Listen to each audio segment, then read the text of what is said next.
Je vais vous parler de la fin de parcours, on va dire, donc de la défaillance ventriculaire droite et de la prise en charge des hypertensions pulmonaires décompensées. Donc on voit aux soins intensifs qui est une situation très particulière qui correspond donc à un syndrome clinique qui va combiner les signes congestifs et les signes d'insuffisance circulatoire et qui bien sûr vont pouvoir aboutir à une défaillance multiple d'organes. On a vu tous les schémas de découplage ventriculo-artériel. Un patient peut rentrer dans un épisode de décompensation aiguë qu'on va définir très simplement par une aggravation aiguë sur les dernières semaines des signes d'insuffisance ventriculaire droite. Il peut rentrer dans cette situation de deux manières.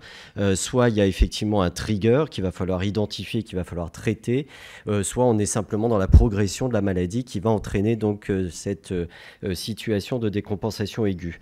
Alors on peut voir des présentations cliniques qui sont extrêmement diverses, avec des phénotypes de patients qui sont extrêmement divers, en tout cas chez l'adulte, avec des patients qui vont être plutôt sur un versant très dysfonction diastolique du ventricule droit avec de la congestion qui est parfois massive, et des patients qui vont être plus sur le versant dysfonction systolique avec un débit cardiaque effondré, une tachycardie, une insuffisance circulatoire qui n'est pas toujours accompagnée d'une hypervolémie majeure. Donc on va voir ces choses-là se combiner avec des variables selon les patients, avec cette interdépendance VD-VG, cette dysfonction systolique du ventricule droit qui va entraîner donc une dysfonction finalement cardiaque globale, et donc ces signes congestifs qui sont parfois extrêmement importants, en particulier donc chez l'adulte.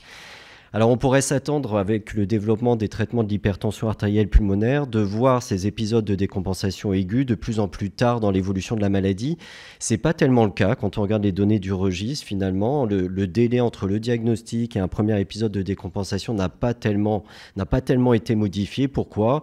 Parce que les patients qui ont un VD qui est mal adapté, il va être mal adapté dès le départ, il va mal répondre au traitement, et on arrive toujours à des patients qui arrivent assez vite dans ces tableaux de décompensation cardiaque droite aiguë.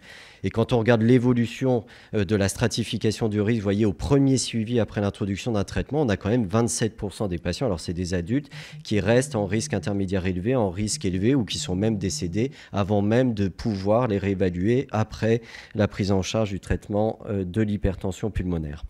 Alors ces épisodes de défaillance ventriculaire droite aiguë vont pouvoir aboutir à une défaillance multiple d'organes qui vont bien sûr être des facteurs pronostiques absolument majeurs, en premier lieu desquels le syndrome cardio-rénal, avec vraiment les deux composantes qui vont effectivement participer à cette insuffisance rénale, qui sont la congestion très importante, et c'est d'ailleurs chez ces patients-là qu'on va avoir des syndromes cardio-rénaux les plus sévères, et évidemment l'insuffisance circulatoire et le bas débit dans l'organe. On peut voir également des foies cardiaques, mais finalement des foies aigus, des foies de choc aigus dans l'insuffisance ventriculaire droite de l'hypertension pulmonaire, c'est assez rare parce qu'il y a une congestion finalement chronique qui fait qu'il y a un remodelage vasculaire intrahépatique qui protège le foie, donc c'est relativement rare. Et puis on peut voir dans les cas vraiment terminaux d'hypertension pulmonaire des patients qui vont avoir une translocation bactérienne avec une congestion digestive et un inconfort digestif qui est extrêmement important. Lorsqu'on regarde le Doppler rénal chez les patients qui sont en décompensation d'hypertension pulmonaire, on voit ces deux composantes congestives et circulatoires avec une altération de l'index de résistivité et également donc une grosse perturbation donc, des temps diastoliques veineux donc, au niveau rénal qui va être corrélé donc à la survenue d'un événement, le décès, la transplantation ou la récidive donc, de défaillance de décompensation aiguë. Alors en ce qui concerne l'évolution de ces patients et les facteurs pronostiques, on est uniquement pour l'instant sur des données rétrospectives de centres avec des grandes hétérogénéités de patients. Ce qu'on peut arriver à tirer de cela, c'est que d'abord le risque de développer un épisode de décompensation aiguë est d'environ de 2 à 9% par an, mais c'est probablement un peu surévalué maintenant. Et quand on regarde la mortalité des patients qui sont pris en charge en soins intensifs, vous voyez qu'on oscille toujours entre 20 voire 50% de mortalité ou de transplantation dans des études rétrospectives. C'est un peu mieux sur les dernières études, mais vous voyez que ce n'est pas extraordinaire. Les facteurs pronostiques qui sortent de ça, ils sont assez logiques. Et là encore, on n'a pas de grande étude prospective. Bien sûr, les biomarqueurs cardiaques, l'existence d'une inflammation, d'une infection. En ce qui concerne la pression artérielle, quand elle est basse à l'arrivée, c'est un facteur pronostic absolument majeur, mais ce n'est pas parce que la pression artérielle est conservée qu'il faut être rassuré. Beaucoup des patients qui arrivent en décompensation aiguë arrivent avec une pression artérielle qui est relativement conservée. Ce n'est pas pour ça qu'ils ne sont pas dans un état inquiétant. Et bien sûr, donc, le développement des défaillances d'organes. Là, je vous montre juste des données très préliminaires d'une étude justement prospective qu'on vient de faire sur environ 150 patients admis aux soins intensifs pour une décompensation aiguë. On a regardé à 3 mois le taux d'événements, à savoir décès, assistance circulatoire ou transplantation en super urgence. Vous voyez qu'on est à 25% d'événements à 3 mois, quel que soit l'âge des patients. Si on regarde juste la mortalité, les patients les plus jeunes meurent moins parce que justement, on a plus de possibilités de prise en charge, ceux dont on va parler maintenant. Alors, en ce qui concerne la prise en charge de ces patients, bien sûr, elle va se baser sur le traitement médical pour essayer de restaurer l'hémodynamique, améliorer la fonction ventriculaire droite. Et on peut dire que sur la prise en charge médicale, rien n'a évolué depuis 20 ans. Hein. Ça reste vraiment du domaine un peu d'expertise. Il n'y a aucune recommandation très précise. On utilise les mêmes drogues depuis toujours. On va en parler en détail. Et finalement, notre travail, ça va être de très vite détecter les patients qui vont arriver à aboutir à nouveau à un état d'équilibre après le traitement médical versus les patients qui vont évoluer malheureusement vers une insuffisance ventriculaire droite réfractaire. Il y a 15 ans, on n'avait finalement pas grand-chose d'autre à proposer chez ces patients-là. On a maintenant les possibilités d'assistance circulatoire et de transplantation en super urgence qui a quand même considérablement changé le pronostic de ces jeunes patients. Donc avec ces modifications et ces évolutions, il y a un message quand même à donner, c'est que c'est des patients très spécifiques qui peuvent avoir besoin de la transplantation en urgence, qui peuvent avoir de l'assistance circulatoire et par conséquent, c'est des patients qui doivent être préférentiellement orientés vers des centres d'experts qui permettent justement d'offrir aux patients toutes ces possibilités pour si jamais les choses évoluent vers l'insuffisance ventriculaire droite réfractaire. Je crois que ça c'est un point important et on est bien organisé en France avec le réseau pour pouvoir offrir cette prise en charge aux patients. La prise en charge, Jean-Luc, on a dit un mot tout à l'heure, je vais aller rapidement. Donc bien sûr, identification des facteurs déclenchants ou aggravants, l'optimisation de la volémie des patients, ça paraît le plus simple et le plus évident et pourtant c'est le plus difficile. Quelle est la volémie optimale à obtenir pour chaque patient et c'est probablement très différent d'un patient à l'autre. Optimiser la fonction cardiaque, la tension artérielle. Première étape, comme l'a dit Jean-Luc, je le répète, c'est ça l'urgence. L'urgence n'est pas de mettre de l'époprosténol en intraveineux chez un patient qui arrive en défaillance VD. Vous allez aggraver la situation. D'abord, on restaure l'hémodynamique. Ensuite, on discute de la prise en charge spécifique de l'hypertension pulmonaire. Les facteurs déclenchants, l'arythmie bien sûr, toujours supraventriculaire chez nos patients s'ils n'ont pas de cardiopathie autre intrinsèque. Arythmie qu'on voit chez 15 à 20% des patients admis aux soins intensifs. Des prises en charge un peu spécifiques, ne pas utiliser les bêta-bloquants, utiliser plutôt donc la cardioversion médicale ou éventuellement donc l'ablation par radiofréquence une fois qu'on a stabilisé le patient pour les patients qui ont un flotteur. Toujours regarder les triggers infectieux, pensez toujours aux patients qui sont sous époprosténol intraveineux à faire des hémocultures systématiques. On peut avoir des bactériémies à bas bruit, à micrococcus, corinébactéries, sans fièvre, un léger syndrome inflammatoire et qui vient et qui se manifeste finalement par une aggravation de l'hypertension pulmonaire. L'hypoxie, on en a parlé, on a tous les tableaux des patients qui ne sont pas hypoxiques, des patients qui sont très hypoxémiques, sur les Eisenmenger, sur les HTAP thromboemboliques chroniques, sur les maladies véno-occlusives. Ils sont rarement en détresse respiratoire puisqu'il n'y a pas d'altération de la mécanique ventilatoire, bien sûr. Donc généralement, l'optiflow suffit. Un cas spécifique est évidemment la pneumopathie ou autre, là pour le coup avec une détresse respiratoire sur l'hypertension pulmonaire. On va être très embêté, ça peut être des rares cas où on peut discuter au cas par cas d'une ECMO VV s'il n'y a pas une défaillance VD trop importante pour éviter l'intubation. On en redira un petit mot. L'optimisation de la volémie, donc bien sûr les diurétiques.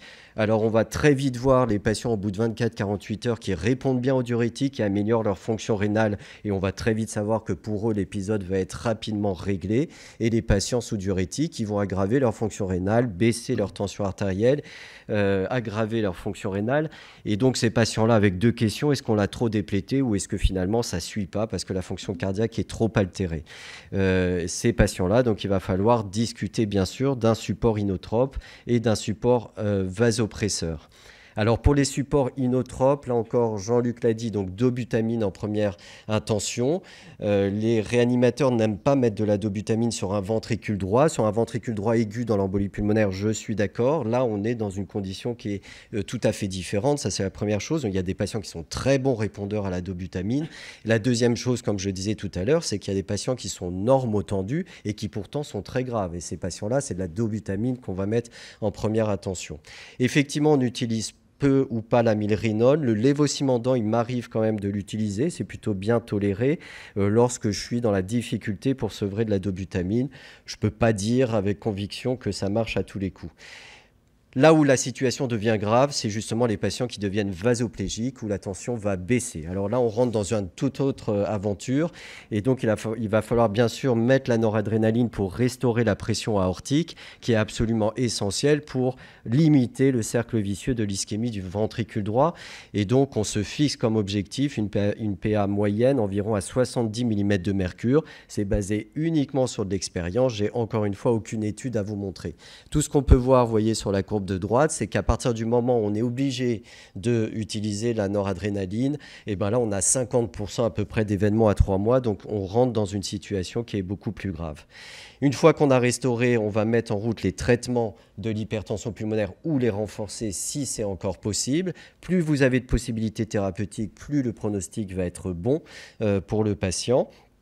On ne va pas parler de toutes les prises en charge. On a quand même 20% des patients qui arrivent avec une défaillance VD inaugurale. Donc on est dans l'urgence aussi pour comprendre les mécanismes de cette hypertension pulmonaire, parce que dans les leviers thérapeutiques, il n'y a pas que les traitements de l'HTAP, il y a le traitement de la cause éventuelle qui peut aussi beaucoup améliorer les patients. L'exemple sur la droite, c'est une patiente lupique par exemple, où vous pouvez avoir des installations très rapides d'hypertension pulmonaire avec des défaillances VD sévères et où le traitement immunosuppresseur en urgence va être d'une utilité très importante pour calmer les choses et réverser la situation. On peut voir ça aussi chez des patients drépanocytaires où l'échange, par exemple transfusionnel, va être d'un intérêt majeur pour traiter l'épisode aigu de décompensation cardiaque droite. Donc malgré tout, il y a des patients qui vont évoluer vers un tableau de défaillance ventriculaire droite réfractaire. Il va falloir détecter ça. Et cliniquement, c'est très dur parce que nos patients, quand on les regarde dans leur lit, ils vont pas si mal que ça, on a l'impression. Donc il faut être assez fin dans le suivi et le monitoring de ces patients-là, mais c'est très difficile d'être fin finalement et sans utiliser des méthodes invasives pour pas risquer justement d'avoir une complication en plus qui va finalement achever la situation. Donc il faut combiner l'expertise. Moi j'ai mis 10 ans à vraiment arriver à comprendre ces patients-là et encore je suis toujours embêté sur des situations. Les signes cliniques, évidemment les biomarqueurs. Je préfère un patient qui arrive à 10 000 de NT-proBNP qui est à 4 000 à 48 heures versus le patient qui arrive à 3 000 et qui est à 4 000 à 48 heures. Donc il faut vraiment voir l'évolution des biomarqueurs. On utilise beaucoup le monitorage de la pression veineuse centrale et de la SVO2 chez les patients qui ont donc un cathéter et les paramètres écho. Alors les paramètres écho, donc on vient beaucoup en parler. Le problème de ces patients-là, c'est que les paramètres sont absolument catastrophiques chez tout le monde. Et c'est difficile de comparer un très catastrophique d'un catastrophique et c'est des paramètres qui évoluent pas beaucoup à 48 heures et donc qui ne sont pas toujours très informatifs. Quand on regarde juste les paramètres qui diffèrent, les patients qui ont eu un événement à 3 mois versus les patients qui ne l'ont pas eu dans les données préliminaires des 150 patients qui ont été monitorés prospectivement, eh ben, on retrouve les mêmes paramètres qui sortent de façon significative, le TAPS, le rapport TAPS sur PAPS et l'onde S, et tous les autres paramètres ne marchent pas. En particulier le strain du VD, ils ont tous des strains VD catastrophiques entre -5 et -10 et qui évoluent peu finalement avec les traitements aux soins intensifs. Donc il faut savoir détecter les patients chez qui on va s'alarmer, chez qui on va discuter donc de la rescue thérapie. Donc les signes cliniques bien sûr, le patient qui commence à être agité, qui a une HTAP, c'est un facteur majeur de pronostic. Les patients qui restent très tachycardes, l'hypotension, on en a parlé. Éventuellement les paramètres échographiques, la SVO2, une SVO2 qui reste inférieure à 40-50%, on a un très mauvais pronostic et tous les biomarqueurs de l'atteinte systémique d'organes. Les lactates, pour une raison patients que j'ignore, les lactates restent normaux très longtemps. Lorsque les lactates augmentent, on est quasiment en pré-mortem chez ces patients qui sont en décompensation cardiaque droite. Donc il ne faut pas attendre l'élévation des lactates pour prendre des décisions. Alors il y a des scores qui ont essayé d'être développés, qui ne sont pas très bons parce que ça rentre par exemple l'âge, on n'a pas besoin de rentrer l'âge pour ça, pour juger si ça va être grave ou pas. Donc voilà, ça a toutes ses limites et pour l'instant, ça reste vraiment une approche multiparamétrique et beaucoup d'expérience. Alors on peut avoir donc besoin chez ces patients-là de recourir à l'assistance effectivement ventriculaire droite. Donc comme vous le savez, il y a différentes techniques d'assistance du ventricule droit. Il faut vraiment distinguer les deux types d'assistance. L'assistance qui vont court-circuiter uniquement le ventricule droit finalement et les assistances qui vont court-circuiter le ventricule droit et la circulation pulmonaire.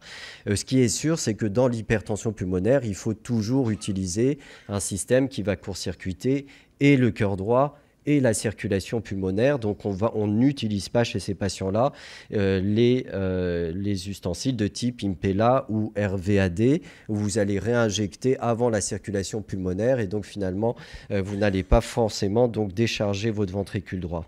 Donc toujours et quasiment finalement chez tous les patients, on utilise de façon systématique l'ECMO VA qu'on va mettre chez des patients sous anesthésie loco-régionale, toujours avec comme d'habitude, un bolus d'héparine à la mise en place, généralement donc sur le lobe, en fémoral comme accès, artériel et veineux, du même côté ou de côtés différents.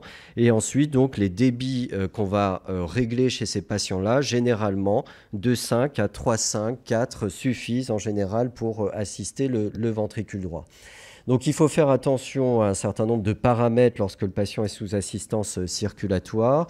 Donc l'effet Harlequin que vous connaissez, où il va y avoir donc un conflit entre le flux qui revient donc de la canule artérielle et le flux cardiaque et qui peut entraîner donc une hypoxémie bien sûr de tout le haut du corps qu'il faut monitorer donc avec la saturation et vérifier qu'on a toujours une pulsatilité dans la circulation pulmonaire, ce qui est un élément absolument important lorsqu'on suit ces patients sous assistance circulatoire. Ce qui a été également utilisé dans l'hypertension pulmonaire qu'on n'utilise plus beaucoup, c'est le système d'une Novalung centrale, donc sans pompe, donc qui peut être avec moins de complications sur le court et le moyen terme versus l'ECMO, mais qui demande un accès central.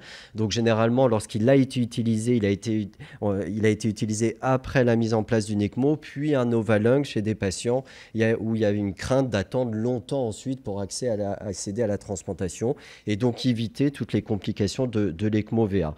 Donc il y a quelques études très limitées dans l'utilisation de l'hypertension pulmonaire, mais qui peut être intéressante. Mais finalement, actuellement, avec le développement des transplantations en super urgence, on a moins finalement besoin d'utiliser ces systèmes qui peuvent être utilisés sur le plus long terme, puisqu'on arrive à trouver des greffons maintenant chez la plupart des patients sous ECMO véno-artériel. Alors, dans quelles conditions on peut utiliser ces assistances circulatoires? Vous avez deux grandes conditions. En bridge à une intervention qui va diminuer la poche-charge du ventricule droit. Donc, le plus souvent, c'est la transplantation. Et on peut également utiliser dans des rares cas des patients qui arrivent en défaillance VD sur une hypertension pulmonaire thromboembolique chronique. Et donc là, on va mettre l'assistance circulatoire en bridge à l'endartérectomie. Autre cas, en bridge to recovery. Et donc là, c'est des situations beaucoup plus rares. Dans l'hypertension artérielle pulmonaire, il est exceptionnel, une fois qu'on a mis l'ECMO, qu'on puisse sevrer le patient de l'ECMO avec la prise en charge médicale, vraiment que dans des cas particuliers. Après endartérectomie, le temps que le VD récupère, et de plus en plus, après la transplantation bipulmonaire, le temps aussi que le cœur récupère et finalement s'habitue au nouveau régime de pression. Donc les seules indications bien établies, c'est le patient inscrit sur liste de transplantation, tout est réglé, il arrive en défaillance, il a besoin de l'ECMO, bridge à la transplantation. On a des cas de patients qui arrivent dans cette situation, mais qui n'ont sont pas encore listés, qui n'ont pas été évalués pour la transplantation. Là, c'est plus délicat. Alors, chez les enfants, il n'y a probablement pas de discussion, ou les jeunes adultes, il n'y a pas de discussion, il n'y a pas de comorbidité. Chez quelqu'un qui a 55 ans avec une sclérodermie, ça va être quand même beaucoup plus délicat comme situation. Dans tous les autres cas, c'est une contre-indication. Lorsqu'on regarde nos données propres sur Marie-Ladlon, qui datent un petit peu, vous voyez que dans les demandes de super-urgence, 26% des patients ont eu une ECMO à la transplantation en super-urgence, une mortalité dans les premiers jours post-transplantation plus élevée, puis finalement après les courbes se ressemblent à peu près. Je parle ici que de transplantation en super-urgence, donc des patients en défaillance VD avant la transplantation. Un point que j'évoquais, est-ce qu'on peut utiliser l'ECMO en bridge to recovery, exceptionnel dans l'hypertension artérielle pulmonaire. On a 2 cas de réussite, je crois, sur le centre de référence, 5 cas en France sur les 10 dernières années. Pour moi, il faut que toutes les conditions soient réunies. C'est que ça soit quelqu'un de relativement jeune chez qui il y a quand même un projet de transplantation si on échoue. Deuxièmement, qu'il soit naïf de traitement, donc avec une marge thérapeutique très importante. Et troisièmement, qu'il soit dans une situation aiguë d'aggravation qui va être réversible. Par exemple, le post-grossesse, par exemple, l'hypertension pulmonaire lupique, on va avoir aussi le trigger de jouer sur la maladie auto-immune. Des cas comme ça, et d'ailleurs, c'est les 2 seuls cas qu'on a réussi à sevrer de l'ECMO après la prise en charge médicale. Donc ça reste exceptionnel et des cas par cas. Vous avez un cas ici quand même que je vous présente, une jeune femme qui avait 16 ans à son arrivée en défaillance VD inaugurale avec un RVPA et une hypertension artérielle pulmonaire sévère, chez qui on a dû mettre l'ECMO d'emblée, on ne voulait pas la transplanter aussi jeune, et donc elle a été au bloc opératoire justement pour mettre le Novalung, corriger la RVPA, mettre la trithérapie, ce qui a permis là de la sevrer, et 10 ans après elle est toujours vivante. Donc on arrive comme ça sur des cas particuliers à des bridge to recovery, mais ça reste donc exceptionnel. Après endartaïectomie aussi, ça peut être utile le temps que le patient récupère. Et après transplantation, de plus en plus, vous savez que l'HTAP, c'était le cas de transplantation bipulmonaire où il y avait plus de mortalité en post-opératoire, parce que les résistances baissent brutalement, parce que vous avez le cœur gauche qui n'est plus habitué à avoir une augmentation de la précharge, qui brutalement se retrouve dans une situation de contrainte importante, avec des risques d'œdème pulmonaire, des risques de mortalité élevés. Donc de plus en plus, on laisse l'ECMO en post-transplantation bipulmonaire, le temps que tout le monde s'habitue au nouveau régime, et ensuite on sève les patients d'ECMO, ce qui a permis de baisser la mortalité post-transplantation chez ces patients-là. Donc tout ça, ça marche. On a des systèmes de super-urgence. La super-urgence pour l'HTAP a considérablement changé la prise en charge de ces patients-là. On avait avant la super-urgence quasiment 50% de mortalité sur liste de transplantation. On est maintenant, ça c'était 16% il y a 10 ans, il y a 8 ans, et maintenant on est à 8% de mortalité sur liste de transplantation. Donc ça a considérablement changé les choses. Ils ont le même système en Angleterre. On a comparé les 2 systèmes et on a maintenant même une mortalité qui est identique que les patients soient en super urgence ou sur liste conventionnelle après la transplantation pulmonaire. Voilà. Après, ça je vais passer, c'est aux États-Unis avec l'ECMO. Et là, je vous montre des patients qui ont été pris en charge il y a 10 ans pour une décompensation cardiaque droite aiguë. On regarde 10 ans après s'ils sont vivants ou pas, ou s'ils ont été transplantés ou s'il y a eu une ECMO. Ben, vous voyez que pour les moins de 50 ans, et 75% sont vivants 5 ans après, 5 ans après. Pour les autres, ça reste catastrophique. On a 20% ou moins de 20% de survie 5 ans après. Donc on a amélioré les choses pour les plus jeunes. Et ça, le message important, ça veut dire qu'il faut inscrire les patients sur liste pas trop tard, hein, il faut anticiper toujours les choses. Vous voyez, quand on regarde la gravité des patients au moment de l'inscription sur liste, les patients qui sont à risque élevé au moment de l'inscription sur liste, eh ben, quasiment 20 à 25% d'entre eux ont eu besoin d'une assistance circulatoire en bridge à la transplantation en super urgence. Donc je vais terminer en vous disant que je vous ai montré aucune recommandation, ça reste une prise en charge d'experts, des patients qui doivent être pris en charge dans un environnement maintenant qui leur permet d'accéder à toutes ces possibilités, et qu'on a besoin de progresser, on a besoin de monter des registres sur l'assistance circulatoire chez ces patients-là pour pouvoir mieux les sélectionner et s'améliorer dans leur prise en charge. Je vous remercie.